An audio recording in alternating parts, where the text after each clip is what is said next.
Yine yandı ormanlar. Yine kavrulduk ekran başında. Ama ekran karardıktan sonra kim kaldı o toprağın başında? Kim kaldı o simsiyah toprağın, o kömürleşmiş ağaçların, o evini yitirmiş kaplumbağanın başında?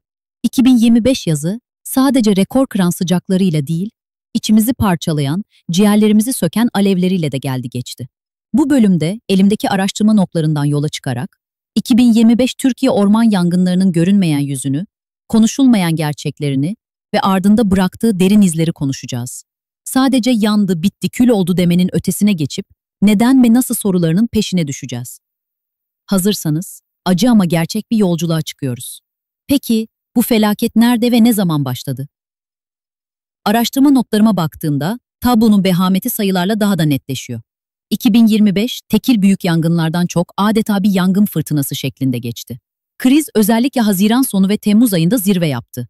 Peki haritayı önümüze koyduğumuzda ne görüyoruz? Yangınlar her zamanki gibi Ege, Akdeniz ve Marmara bölgelerinde yoğunlaştı ama bir il var ki bu yıl felaketin adeta merkez üssü oldu. İzmir.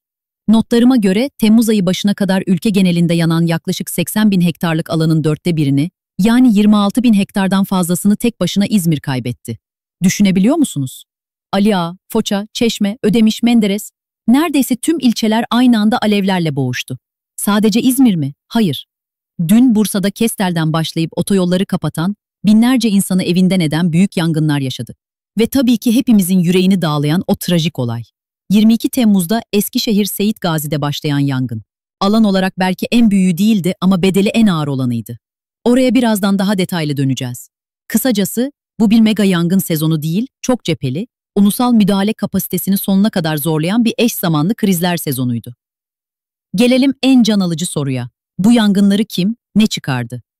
Resmi istatistikler yangınların yaklaşık %90'ının insan kaynaklı olduğunu söylüyor. Bu zaten bildiğimiz bir şey. Ama araştırma notlarımda bu insan faktörünün katmanlarını araladığımda çok daha karmaşık bir tablo ortaya çıkıyor.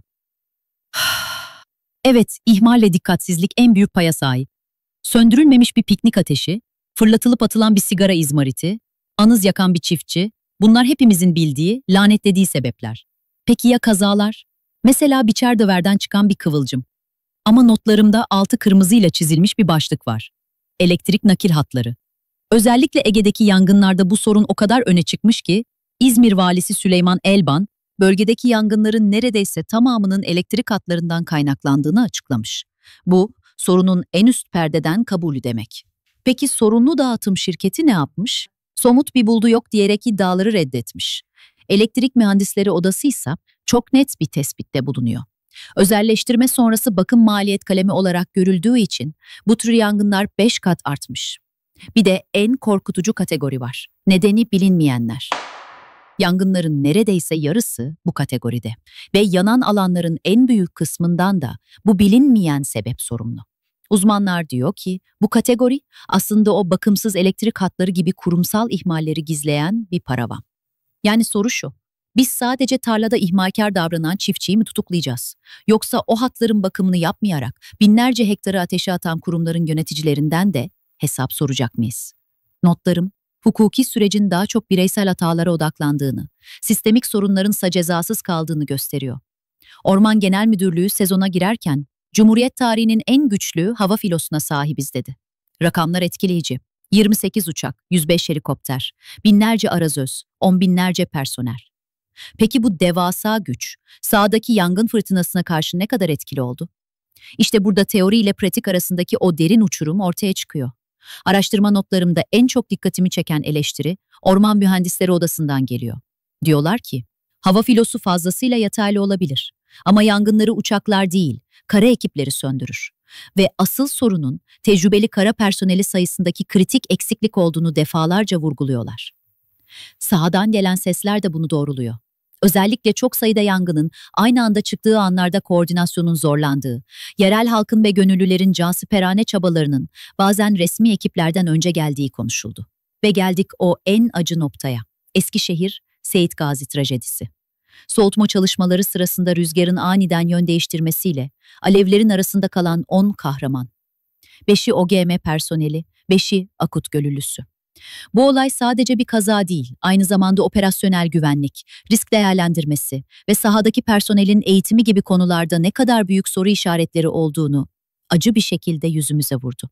En güçlü filoya sahip olabilirsiniz ama o filoyu yönetecek, o alevlerin karşısına dikilecek tecrübeli ve donanımlı insan gücünüz yeterli değilse zafer kazanılamıyor. Peki geriye ne kaldı? Simsiyah bir coğrafya ve rakamlar. 80 bin hektar. Bire kolay. Bu alanın içinde ne vardı? Araştırma notlarım, yanan ormanların büyük bir kısmının yangına adapte olmuş, yani küllerinden yeniden doğabilen kızılçam ormanları olduğunu söylüyor. Bu bir nebze olsun teselli edici. Kızılçam, yangından sonra kozalaklarını açar ve tohumlarını toprağa bırakır, doğa kendi yarasını sarar. Ama burada kritik bir ama var. Artan yangın sıklığı. Eğer bir orman, tohum verecek olgunluğa erişmeden tekrar yanarsa, o doğal yenilenme döngüsü kırılıyor. İşte o zaman orman çalılığa dönüşüyor ve ekosistem kalıcı olarak bozuluyor. Bu yıl, yani 2025'te yaşadığımız tam da bu riskti. Ve tabii ki yaban hayatı. O alevlerden kaçamayan binlerce canlı. Resmi rakamlar, birkaç yüz hayvan ve binlerce arı kovanından bahsediyor. Ama gerçek kaybı kim bilebilir? İzmir'de yanıklar içinde kurtarılan bir kaplumbağanın fotoğrafı, o sessiz çığlığın sembolü oldu. Yanan sadece ağaç değildi. Bir yaşam alanı, bir biyoçeşitlilik hazinesi yok oldu. Her büyük afette olduğu gibi 2025 yangınları da siyasetin ve toplumun ana gündemi oldu. Notlarıma baktığımda iki farklı anlatı görüyorum. Bir yandan hükümet kanadı, müdahalenin gücünü, personelin kahramanlığını vurgulayan, eleştirileri dezenformasyon olarak nitelendiren bir dil kullanıldı. Diğer yanda muhalefet ve meslek odaları. Onlar ise meclise verdikleri araştırma önergeleriyle sistemik sorunlara işaret ettiler. Hazırlıksızlık, personel eksikliği, özelleştirmenin altyapı üzerindeki olumsuz etkileri. Toplum ise sosyal medyada ikiye bölündü. Bir yanda resmi kanalların kontrol altında mesajları, diğer yanda vatandaşların çektiği alevlerin evlerin dibine geldiği, müdahalenin yetersiz kaldığı iddia edilen ham görüntüler. Bu kontrol ve kahramanlık anlatısıyla sahadaki kaos ve çaresizlik hissi arasındaki bir ayrışmaydı. Peki bu büyük afette dünya bize nasıl baktı? Araştırma notlarım 2025 yangınlarının sadece Türkiye'ye özgü bir felaket olmadığını gösteriyor. Bu Yunanistan'dan İspanya'ya, tüm Akdeniz havzasının ortak kaderi. İklim krizi hepimizi aynı kazanda kaynatıyor. Bu yüzden konu acil yardım uçakları göndermekten çok uzun vadeli işbirliklerine dayanıyor. Notlarımda Dünya Bankası ile yürütülen 400 milyon dolarlık iklime dirençli ormanlar projesi gibi önemli ortaklıklar dikkatimi çekiyor. Türkiye'nin AB Sivil Koruma Mekanizması gibi platformlarda daha aktif rol alması bu ortak kaderle başa çıkmada kilit rol oynayacak. Yani evet, ateşte yalnız değiliz ama bu ateşi söndürmek için de birlikte hareket etmek zorundayız. Evet, bölümün sonuna geldik. Rakamları konuştuk, sebepleri tartıştık, eleştirileri dinledik. Elimizde bir sürü veri, rapor, analiz var. Notlarım sayfalar dolusu. Ama tüm bunlara rağmen hala cayır cayır yanıyoruz.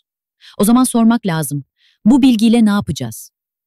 Sadece her yaz aynı acıyı yaşayıp sosyal medyada öfkelenip sonra unutmaya devam mı edeceğiz? Yoksa bu bilgiyi bir daha yanmamak için daha doğru politikalar üretmek, kurumlardan hesap sormak ve doğayla daha barışık yaşamak için bir güce mi dönüştüreceğiz? Bu soru hepimizin önünde duruyor. Cevabını bulana kadar da bu ateş sönmeyecek gibi görünüyor.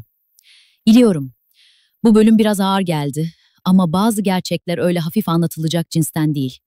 Bugün ormanlar yandı, yarın ne yanacak?